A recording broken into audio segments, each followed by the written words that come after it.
Barbie Forteza, abay, is it true na siya ang isa sa mga inspirasyon at dahilan ng paglabas ng bagong debut single nitong si Mr. David Licauco? Ano na nga ba ang ganap ng Barda ngayon? At anong pa nga ba ang mga aasahan ng mga Barda fans kay Barbie at David Licauco? And for today's video, let's talk about Miss Barbie Forteza, kung saan spotted na ito nakasama si Mr.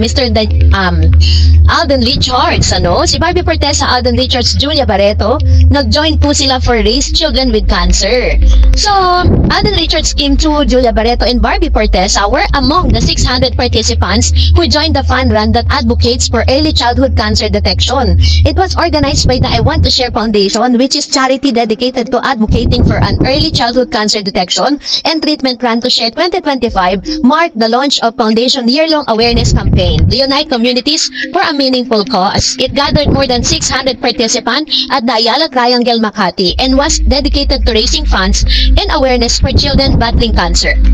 Every participant contributed to providing essential blood transfusion, thus making a real difference with every step. For a minimal fee, participant those between the 3,000 rand and the 5,000 rand with all proceeds directed to the pediatric cancer patients in partnership with University of the Philippines, Philippine General Hospital, PEDJA, Hema Onco Division. This particular fund run was able to successfully generate 1 billion in donation to support pediatric cancer patients. So, isa yan sa mga pinagkakabalahan ngayon. Dito si Miss Barbie Forteza, kasama ng ilang mga actress sa GMA at sa ABS-CBN. At dito lamang ay inilabas na dahil excited na po na marinig ng ilang mga Barda fans ang inihandang awitin ni Mr. David Licauco. Sinasabi ng mga netizen na bakit sa dinami-dami ng mga kanta ay ito pa yung napili ni Mr. David na i-release.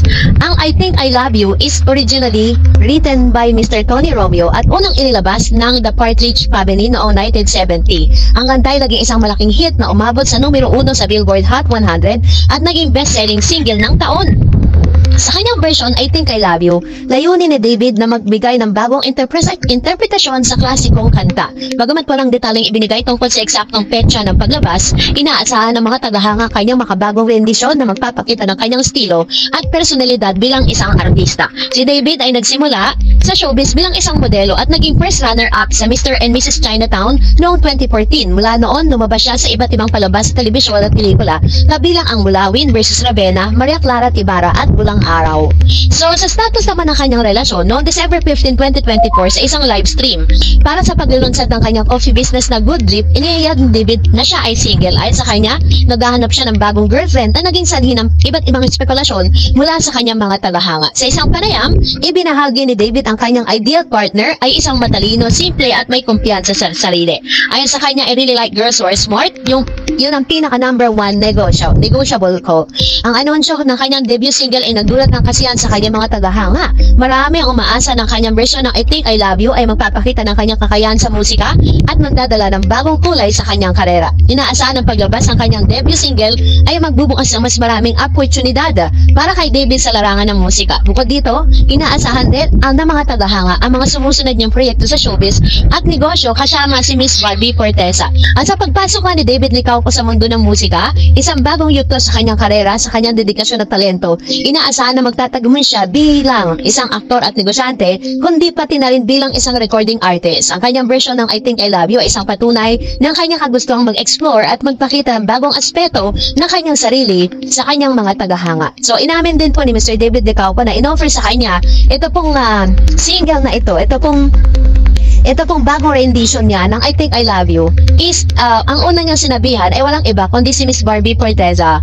So, according sa mga netizen, maaaring isa to sa mga status ni Mr. David Licauco sa kanyang current status ngayon. So, kayo, anong inyong saloobin patungkol dito? Comment down below.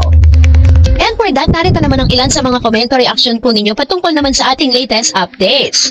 So, magbabasa tayo. Unahin po natin ang komento mula po sa isang viewer natin, na talagang super ang kanyang pagbibigay ng kanyang komento. Sabi ni Miss Malu, na hindi ko idol si Sanya Lopez, pero grabe naman manglait ang iba. She's only 28 years old, matanda na. Yung mga laitera, tignan mo, muna ninyo ang katawan ninyo. Ayan. So, ito naman yung kanya. Tama naman, di ba? Parang, hindi porket hindi nyo gusto si Miss Sanya, ganun na lang po yung lalaitin ninyo yung tao. Masama naman yun, ang lalait kayo ng tao, diba? So, kung hindi niya lang siya gusto, di dead ma lang, diba? Kasi hindi naman niya kasalanan na siya yung pinili ng direktor, no? Na makasama ni David sa isang pelikula. Sabi naman ni Miss Mercy, flop yung movie ni David, malas talaga si Sanya. Paano? Ayaw ng ibang fans kay Sanya. Sabi naman ni Rolando, nakakasawa mga content niya, wag niyang likaw ko na yan, manggagamit lahat ng sikat, tinutuhog. Yan. So, ito naman yung kanyang komento with regards to this. Na parang sinasabi niya na user, no? Ito si Mr. David Licauco. Ito pa, isa pa siyang judgmental. Sabi ni Miss Babas, Babe Song 7894. Sabi niya, parang si Sanya natatracted sa movie covers. I remember her movie with Sian Lim. Di click, though di naman si Sanya lang ang actress na nasa that movie with Sian Lim. Now, SM, hindi din nag-click her performance. Parang no move on the part of producers or sama ng mga kasalanan. And Sparkle, pati si David nahila. Ayan. So, ito naman yung kanyang comments, Actually po kasi, ay yung mga opinion ng mga netizen patungkol sa movie is talagang hindi natin alam kasi kung ano ba talaga. Kasi ang hit na hit kasi na natambalan si Miss Barbie at saka si David. Bakit kayo kukuha ng panibago na ipapartner nyo? Hindi pa tumatagal na 10 taon yan eh. Sabi ni Miss Consiala Vlog, si yata masyado kumita dahil dito sa sama ng makasalanan Cub, walay masyado manonood. And sabi ni Betsikat, para sa akin, hindi bagay si Sanya kay David. Parang ate na lang ni si David. Ayan. Parang ate lang ni David. Ayun. Actually po doon sa sa movie, wala naman po sila mga intimate scene, wala sila mga kissing scene kasi nga 'di ba? Pari po itong si Mr. David. Kaya medyo naiwasan yung mga garong kanap. And another one, sabi po ni Miss Betsy si David Barbie parang gaya lang doon, Joshua Junicio, at nag-click ang tambalang, may chemistry kumbaga. Ayun. So yun naman yung inaantay natin, 'di ba? May chemistry sila, pero bakit sila pinaghiwalay ng GMA Sparkle? Yan talaga magiging resulta yan. Kasi ang gusto ng tao, Barda, pero bakit si Sanya ang biglang kasama nila, 'di ba? And sabi ni Miss Perla, sorry, tingin ko masikat si David Licauco kasama si Barbie Fortesa, which is absolutely true.